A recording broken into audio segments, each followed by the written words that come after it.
Muchas gracias. En primer lugar, también quiero agradecer a la organización del evento que nos dio la oportunidad de presentar aquí las membranas de BioBooster, la solución de Grundfos para el tratamiento de aguas residuales con membranas cerámicas, y a todos los estudiantes por su presencia aquí. También quiero agradecer a Jacob Solfond y a José Antonio, que han venido desde Dinamarca. Son las dos personas que llevan estos proyectos y estas tecnologías en Dinamarca para el grupo. Y bueno, pues son los que me han ayudado a hacer la presentación. En realidad la presentación es de ellos y yo voy a hacer un poco de presentador exclusivamente. Un poco, aunque ya se ha hablado anteriormente de las membranas cerámicas, en España tal vez no han sido ampliamente utilizadas o tan utilizadas como en otras regiones, y por eso creo que merece la pena que hagamos un poco un repaso de lo que es la membrana cerámica aquí, que no es algo novedoso, sino que es algo que se lleva utilizando desde los años 90 en Francia en MDRs municipales. Solo en Japón, de la marca Kubota, hay más de 100 referencias de MDRs funcionando con membranas cerámicas. Las membranas cerámicas pueden ser de muchos tipos. Aquí os mostramos unas cuantas, tubulares, de fibra hueca, planas, o las que tenemos en grupos, en BioBooster, que son las membranas de discos. Que por cierto tengo una aquí y luego, si no, José Antonio, en Chile hay una detrás del para enseñarla, ¿vale? ¿Qué es Grundfos BioBooster? BioBooster es una unidad de negocio dentro de Grundfos que empezó a funcionar dentro del grupo en el año 2007, dedicada a la búsqueda de una solución con membranas cerámicas para el tratamiento de aguas residuales urbanas. La idea de Grundfos, como sabéis, es estudiar cuáles son las tendencias o lo que consideramos que puede ser más innovador en el mercado del agua en el mundo, y Grundfos ha participado en muchos proyectos relacionados con el tratamiento de las aguas residuales en una forma descentralizada. Es decir, cada vez vamos viendo cómo las antiguas depuradoras, y Madrid es un buen ejemplo de ello, van siendo absorbidas por el crecimiento de las ciudades, y vemos que hay regiones o países como Japón en los que se ha apostado claramente por una descentralización del tratamiento de aguas residuales, que no es necesario hacer grandes infraestructuras generales que luego quedan absorbidas por las ciudades, sino que se pueden tratar de eliminar los contaminantes en origen sin necesidad de moverlos, ¿no? Cada vez esto es algo que funciona más también en nuestro país. Cada vez hay más edificios singulares que tienen unos tratamientos específicos dentro del propio edificio para intentar la recuperación de las aguas grises dentro del propio edificio, para evitar derrochar energía y aprovechar esa fuente de agua en el propio lugar. Y esto es un poco la idea que tenía Grundfos. Era posible hacer un tratamiento con membranas in situ para pequeñas poblaciones o poblaciones no excesivamente grandes o incluso edificios singulares. Por tanto, sus campos de aplicación eran fundamentalmente ese tipo de pequeñas poblaciones o pequeñas áreas dentro de las poblaciones, pequeñas hasta 10.000 habitantes equivalentes. O sea, no estamos hablando de una casa, de una vivienda unifamiliar, ¿no? Estamos hablando de municipios pequeños, hoteles, campos de golf, resort o, por ejemplo, hospitales, ¿no? Sitios donde hay una contaminación muy específica, muy particular, con unos contaminantes que pueden ser, como Fernando antes hablaba cuando hablaba de los microcontaminantes, cuando preguntaba por la eliminación de microcontaminantes con carbono activo, pues puede ser un problema, y que no necesitamos diluirlos en las corrientes de agua residual de las ciudades, sino que es mejor si somos capaces de tratarlos in situ para asegurarnos de la eficiencia del tratamiento de eliminación. Además de esto, pues, por supuesto, aguas industriales. Las aplicaciones en temas de aguas industriales de las membranas cerámicas pues vienen desde los años 80. Las membranas cerámicas fundamentalmente se han utilizado por su robustez y su capacidad para ser limpiadas con cualquier tipo de agente químico y por soportar cualquier tipo de contaminación, ¿no? Por tanto, en el tema de la industria alimentaria o en cualquier industria química agresiva, pues la membrana cerámica tendrá una capacidad de resistencia que no es igualable por ninguna membrana polimérica. Ahora vamos a hablar específicamente de lo que es la membrana con la que nosotros trabajamos, la solución BioBooster de Grundfos. Como veis, el concepto es muy parecido al de la ósmosis, con lo cual todos lo comprendéis sin ninguna duda. Casi voy a buscar la membrana.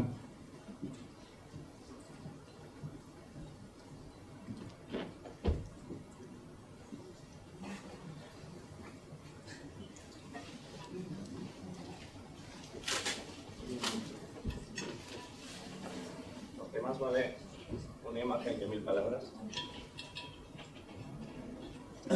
Este es el disco, esta es la membrana cerámica de la que estamos hablando, aquí en mi pequeño museo de membranas de mi historia pasada, con otras cuantas. La membrana, vosotros desde allí no lo percibiréis, luego la pasaremos para que la podáis ver. Tiene una serie de canaladuras en el interior que conectan a un colector central, un poco al modo de las membranas de ósmosis inversa. No lo veis, pero aquí se nota en los arcos que forman los canales de recogida de agua hacia el interior de la membrana. Y la idea es que es una membrana que se encuentra instalada en el interior de un tubo de presión, al modo que decíamos de la ósmosis inversa. Inyectamos el licor mezcla en el interior del tubo a una determinada presión, del orden de hasta de 2 bares, y lo que hacemos es que el agua pasa a través de ella, se conecte, se recoja en estos tubitos al colector central, y desde ahí lo que hacemos es llevarla al colector de permeado. ¿Vale? Una de las novedades de Grundfos es que también cuando antes hablábamos de los consumos energéticos, siempre hablábamos del consumo energético asociado a la aireación necesaria para limpiar las membranas. Yo recordaba hace unos años, cuando estaba en otra empresa, escuchaba a Juan Antonio Cortaqueras decir que no tenía sentido que agitáramos el agua para limpiarla, que lo que deberíamos hacer es agitar la membrana y conseguir que la limpieza se hiciera por el movimiento de la membrana, no por el movimiento del agua alrededor de la membrana. Pues eso es lo que ha conseguido Grundfos, es que la limpieza de estas membranas se haga sin necesidad de aire. La limpieza de esta membrana se hace por la fuerza centrífuga, por una fuerza de rotación de la membrana, que es la que genera un esfuerzo tangencial que limpia la superficie de la membrana. Por tanto, no necesitamos aire para limpiar la membrana. Por tanto, cuando se estaba hablando antes de procesos anaeróbicos para la limpieza o MBRs con membranas para procesos anaerobios, pues aquí tenéis un ejemplo de una membrana que se puede utilizar en esos procesos sin necesidad de aire ni de sobredimensionar camas anóxicas o hacer tratamientos intermedios antes de la cámara anóxica. Entonces, básicamente, como podéis entender, se trata de una membrana con un tamaño de poro de 200 nanómetros, el sistema de limpieza basado en la rotación de los discos, puede trabajar hasta 60 gramos litro. En realidad esto es algo que casi todas las membranas pueden trabajar a muy altas concentraciones de sólidos. La diferencia es la capacidad de permeado o su flujo en esas condiciones. La ventaja de la membrana cerámica es que es muy estable su flujo, incluso a concentraciones tan elevadas como las que estamos hablando. Hablando de esto, de procesamiento de fangos, por ejemplo, y aplicaciones de ese estilo. Al no añadir aire, por supuesto, se puede combinar con esos procesos que hablábamos antes, anaerobios o anóxicos. Otra de las grandes ventajas, sobre todo cuando estamos hablando de residuos especiales o de hospitalarios que decíamos antes, es que la regeneración de las membranas es total por vía térmica. Es decir, al cabo de 15 o 20 años, cuando el ensuciamiento de las membranas ya no pueda ser limpiado por limpiezas químicas, podemos coger el módulo completo de membranas, introducirlo en un horno a 700 grados, limpiar toda la materia orgánica y volverlo a tener regenerado como el primer día. ¿Vale? Y todo posible contaminante que haya podido quedarse adherido a la membrana será limpiado de esa forma completamente, ¿vale? Sin generar un desecho, cuando a los 10-12 años en una buena membrana que aguante mucho tiempo, o a los 4 o 5 años de otras, cuando haya que hacerlo te encuentras con un residuo que tienes que gestionar de una forma adecuada, porque estás hablando de un residuo claramente bacteriológico, que habrá que ver cómo se gestiona. Otra de las características que tiene, luego hablaremos un poco más de ella, es la capacidad de llegar a predeshidratar el fango en el interior de la membrana hasta alcanzar 4 o 6% de concentración, es decir, que podemos saltar la fase de espesamiento de fango o predeshidratación ante la centrífuga. Tiene un sistema de detección automática de fugas, que es un sistema con una instrumentación de Grundfos que colocamos un tubímetro a la salida del colector, con lo cual permanentemente sabemos si el tubo, por lo que sea, el colector al que está conectado, ha habido algún tipo de fuga y estamos perdiendo calidad. Normalmente el flujo de trabajo, dependiendo de las aplicaciones, está entre 40 y 50 LMH. No es excesivamente alto, sin embargo, lo que es muy estable independientemente de la concentración de sólidos. Y lo que sí tenemos es un flujo máximo de 80 LMH con el que podemos trabajar de una forma bastante consistente. Y todo este diseño está evidentemente patentado por Grundfos. El sistema de funcionamiento es muy sencillo, como podéis ver. Existe una bomba de recirculación a través de las membranas, inyectamos el agua en el interior de las membranas, parte recircula al reactor biológico, parte atraviesa las membranas y sale como permeado. Cuando es necesario hacer una limpieza o un contralavado, inyectamos por el tubo de permeado, como las demás membranas. Y en este caso lo que tiene es que cuando necesitas hacer la purga de fangos en exceso, por ejemplo la depuradora, o cuando quieres extraer fango, lo que haces es el proceso que llamamos de concentración. Cerramos la válvula que conecta con el reactor biológico, seguimos bombeando el licor mezcla al interior de la membrana, vamos aumentando la concentración de sólidos en el interior de la membrana porque solo estamos sacando agua, no estamos dejando recircular el fango, por tanto la concentración va aumentando, y cuando alcanzamos la concentración que nosotros queremos, que nos la controlamos por el par que tiene que soportar el motor que hace girar la membrana, cuando alcanzamos la concentración que deseamos, abrimos la válvula de purga y purgamos a la concentración que pretendemos obtener. De tal forma que podemos saltar o diseñar sin esa necesidad de etapa de predesecación, ahorrando en polímeros, etc. Aquí tenéis un ejemplo del cuadro de válvulas, la espada de José Antonio, en una foto que hicimos cuando estuvimos visitando una de las plantas que hay en Copenhague. Y aquí algunos datos de funcionamiento de las pruebas que nosotros hemos estado realizando con estas membranas. Básicamente lo que tenéis aquí es una forma de funcionar, es 5 días en semana trabajamos a peak flow, es decir, a caudal máximo, y el fin de semana hacemos un contralavado con limpieza química y trabajamos a caudal nominal. Y esto es aquí. Hacemos un contralavado sin limpieza química, hacemos un contralavado sin limpieza química al cabo de la semana, el fin de semana. Entonces lo que podéis ver aquí es 5 días a caudal máximo, 2 a caudal nominal. Y como vais viendo, la TMP va subiendo lentamente. Y al cabo de aproximadamente unos 40 y tantos días, lo que hacemos es hacer una limpieza química y volvemos a trabajar en condiciones normales, y como veis la recuperación de la presión transmembrana es total. ¿Vale? Esto significaría, por ejemplo, que durante los meses de verano se podría estudiar la posibilidad de trabajar a caudal máximo durante los meses que fuera, y tendríamos 2 meses trabajando la planta a 80 LMH en vez de a 40, sabiendo que al final de eso va a ir poco a poco acumulando, subiendo la presión transmembrana, y tendremos que hacer una limpieza química al final del verano, cosa que tampoco es un problema. Pero mientras tanto nos ha permitido prácticamente duplicar la capacidad de la planta. Uno de los estudios que hacemos, por supuesto, el consumo de energía en estas plantas depende del motor de rotación, la bomba de recirculación, que como decíamos solo trabaja normalmente a 2 bares de presión, más las bombas de contralavado cuando se activan. Entonces, como veis por aquí, controlando los parámetros, por supuesto la velocidad de rotación de las membranas depende del grado de ensuciamiento y de la concentración de sólidos en el interior. Como decíamos antes, tenemos un control de par para no malgastar energía en esa rotación, y eso nos permite que en un control normal, manual, podríamos estar del orden de 0,6 kilovatios en este conjunto de parámetros. Lo que hizo Grundfos fue desarrollar un programa de gestión de las membranas que permite optimizar ese consumo al orden de 0,4-0,5 kWh por metro cúbico tratado. Consideramos que es, teniendo en cuenta el tamaño de planta, en la que no estamos hablando de enormes plantas, creemos que es un consumo bastante estable. Y además con una gran ventaja. Ahora veremos, cuando veamos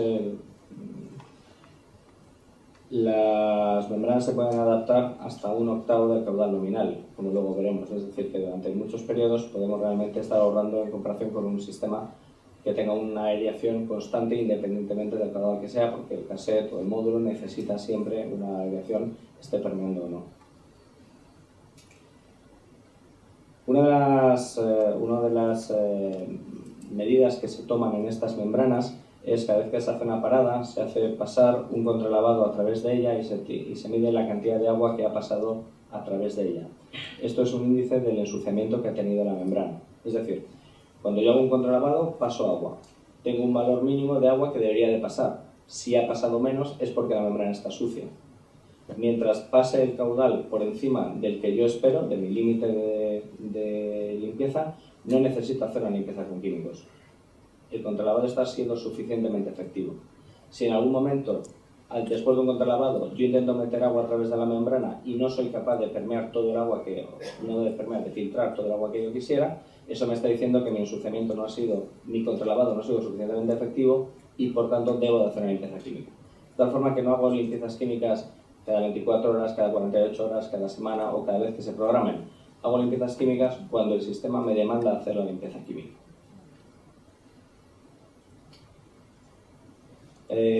Antes, varios de los que han hablado antes de mí han hablado también de los MBR anaeróbicos. Por supuesto, esta membrana, una de sus principales aplicaciones y futuro es en el tema del tratamiento de aguas de manera anaeróbica, ¿no?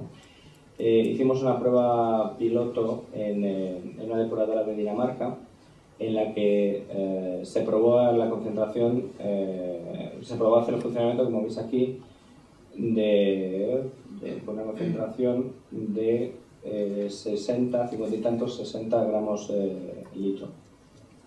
Es decir, una concentración elevada incluso por un digestor. Y como veis, el flujo a través de la membrana se mantenía en el orden de los 25-30 LMH, cuando hemos dicho que el nominal es 40. Como decíamos antes, la ventaja de la membrana cerámica a lo mejor no es tanto que tengamos flujos máximos de 120 litros por metro cuadrado por hora, sino que incluso en las peores condiciones vamos a garantizar 25 o 30. ¿Vale?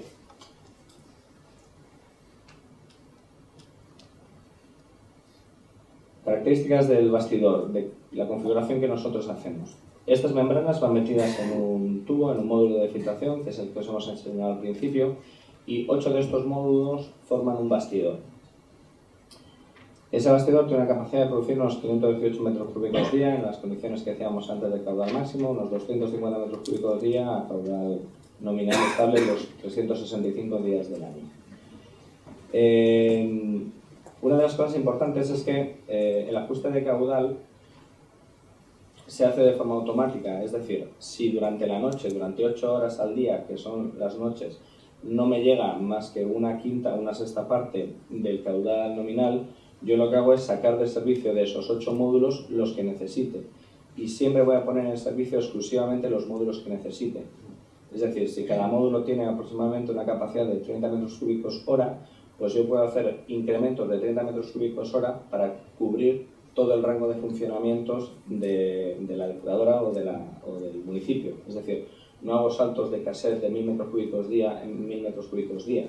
Los puedo hacer de 30 en 30, con lo cual la flexibilidad ante variaciones de caudal que se produzcan en el sitio es total. Y eso significa que la optimización del consumo energético es mayor.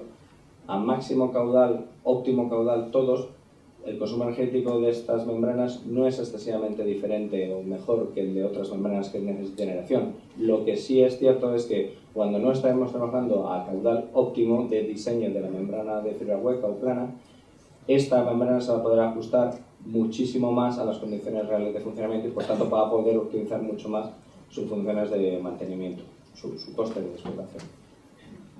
Como decíamos antes, la deshidratación de fangos que mencionábamos antes, el control de fugas, ¿vale?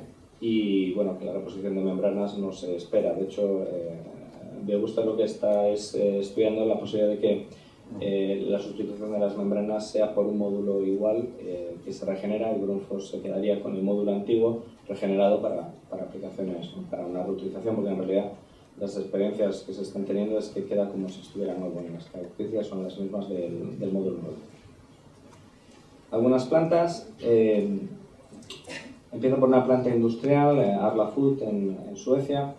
Aquí lo que me gustaría destacar es que el carácter modular del diseño que ha hecho Biobuster, y esta es una de las características que tiene, permitió que en un plazo muy breve se pudiera ejecutar el proyecto. Es decir, desde que el pedido llegó hasta que se entregó la planta pasaron 3 meses y medio. Y cuando digo que se entregó la planta, significa, como veis aquí, es prácticamente plug and play.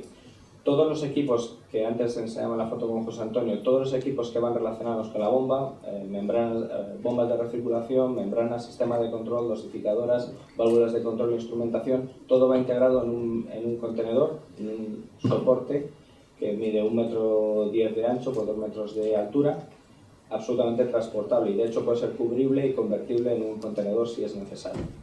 Entonces, eso viene así ensamblado desde fábrica, se fabrica en Dinamarca y se envía a la planta. De tal forma que cuando llega a la planta hay que conectar las tuberías de recirculación que vengan desde el reactor biológico, pero todo lo que es el circuito de funcionamiento de la planta ya viene premontado.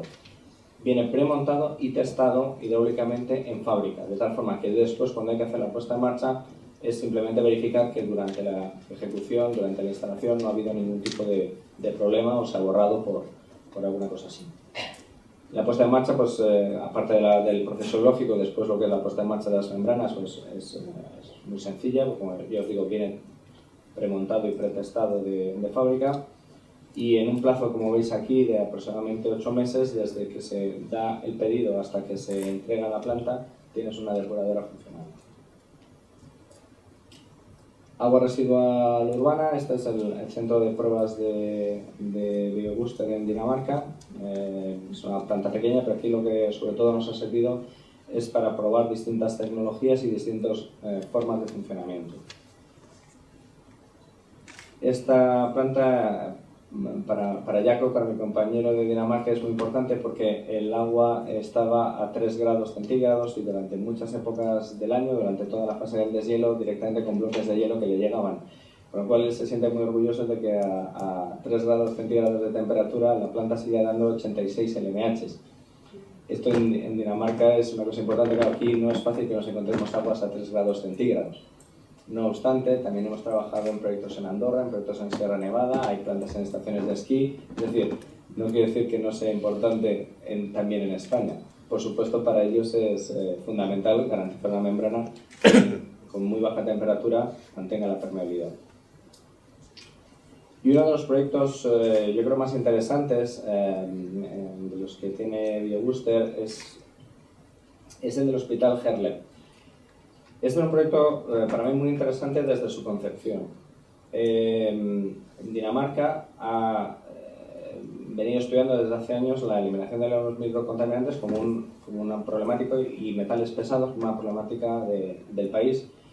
Y concretamente con el tema de los microcontaminantes, su preocupación era qué invertir, ¿no? Si en el tratamiento final, es decir, en las depuradoras, buscar sistemas de eliminación de microcontaminantes en las aguas de salida de las depuradoras, o si era conveniente hacer una eliminación en origen en la que puedas tener un mayor control sobre lo que tienes que eliminar y que el que contamine pague, no tengas que repercutir los costes sobre todo el usuario de la depuradora municipal, si es un coste específico que podría asimilar o asumir el contaminador, en este caso el hospital o la industria farmacéutica o el contaminador del tipo que sea.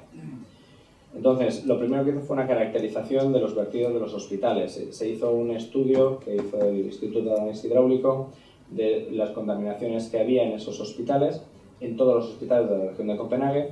Se hizo un estudio de cuáles eran los que tenían mayor problema y de ellos se estableció que el que podía servir como prueba piloto por las características del vertido era el Hospital Universitario Herlev, que es además uno de los mayores que hay en Copenhague. Entonces, lo que se hizo fue un proyecto de participación público-privada de distintas sociedades danesas, el Instituto Danés Hidráulico, el Grundfos y otros suministradores de equipos de ozono y ultravioleta y carbón activo, para hacer una planta que permitiese la eliminación de los microcontaminantes in situ y que pudiera servir de modelo al gobierno danés sobre cómo es este tipo de solución, descentralizada, y poderla comparar con otras soluciones que se estaban desarrollando en otros países. El resultado, esta planta se puso en marcha en mayo, yo estuve con José en junio así visitándola, ahora ya me daban los primeros datos de funcionamiento. Lo que se han hecho en el estudio es que todos los elementos farmacéuticos que se han medido o están por debajo del límite de detección o están por debajo de la concentración prevista sin efecto de esos contaminantes en el agua. Es decir, el funcionamiento de la planta y todo el proceso está siendo como se esperaba. ¿En qué consiste la planta de tratamiento? Pues como veis es una planta muy sencilla. Bueno, es dos reactores biológicos, en este caso trabajan de forma secuencial para poder tener la eliminación de nitrógeno y de fósforo por vía orgánica. Después hay un módulo con el pretratamiento, con un tamiz de 1,5 milímetros, el módulo de membranas, dos líneas, una con ozono, carbono activo y ultravioleta, y la otra con carbono activo, ozono y ultravioleta. Y en ambas la posibilidad de dosificar peróxido, agua oxigenada, para mejorar el proceso, ¿vale? Y lo que se quería probar es cuál de los dos procesos era más efectivo, el MBR por supuesto, pero cuál de los dos, ozono más carbono activo o carbono activo más ozono. Por lo que me decía José Antonio Jacob, aparentemente los resultados son muy parecidos en ambos casos. En este caso también hay un secado térmico de fangos, de tal forma que se alcanzan concentraciones de sólidos al final del 90%. Estamos hablando de un residuo de un hospital, ¿vale? Imaginaos ahora con todo lo que hay, la problemática que hay en Europa y en el mundo, con este tipo de virus sueltos por el mundo, la importancia que tiene tener una planta con una alta concentración de potenciales elementos de riesgo y estar seguros de que no hay ningún problema. Aquí tienes el esquema de la planta, como decía antes. En la presentación están incluidos los contactos de Jacob y de José Antonio para los que queréis contactar directamente con ellos, que en realidad son las personas que saben. Y esto es todo por mi parte. Muchas gracias a todos y a vuestra disposición para las preguntas que queráis hacer, que para eso están ellos, para responderlas, espero, si son complicadas. Muchas gracias.